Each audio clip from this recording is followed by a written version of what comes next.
always been a huge fan of outdoor markets in London, food markets, the street food scene. I'm probably one of the biggest advocates that you could have. I just think it's a really great way to look at food trends, see what's exciting, try new ingredients, get really inspired and make yourself a better cook.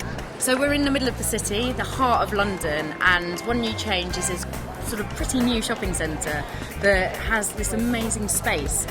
One of the things is that you can come to a place like this and you can find food that you're not even going to get across in the supermarkets. So, you know, and actually you tend to get them before the supermarkets catch hold of them. And I always like to feel like I've discovered something. Here, I believe, on Cheapside, there was a market for many centuries, and in fact, the street names around here reflect that fact, with Honey Lane and Bread Street and, in fact, Poultry. So it's great that food is actually going back to its roots in the City of London. OneNewChange is a fantastic location for these food businesses to come to because it's giving them the opportunity to trade in a high-profile location which they otherwise wouldn't be able to get into. And not only that, it's every week on Saturdays going forward throughout the year is a brilliant opportunity for them.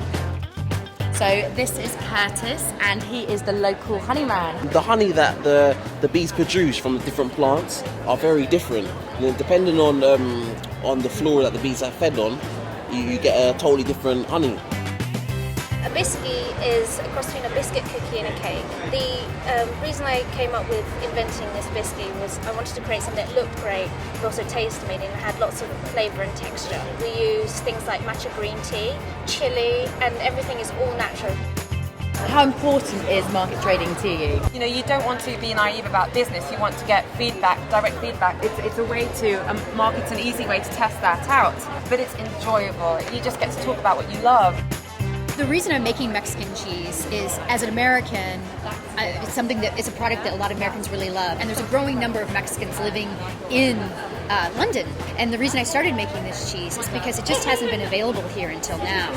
We don't have in Britain, or until recently haven't had such a developed charcuterie tradition like they do in Europe, but the meat that we produce here is second to none. Yeah, well, see, that's what excites me the most about this, that it's from London, and not even just London, it's from Islington, and just up the road. Just up the road from me as well. This is great. I'm making lots of new friends that are in the vicinity of where I live.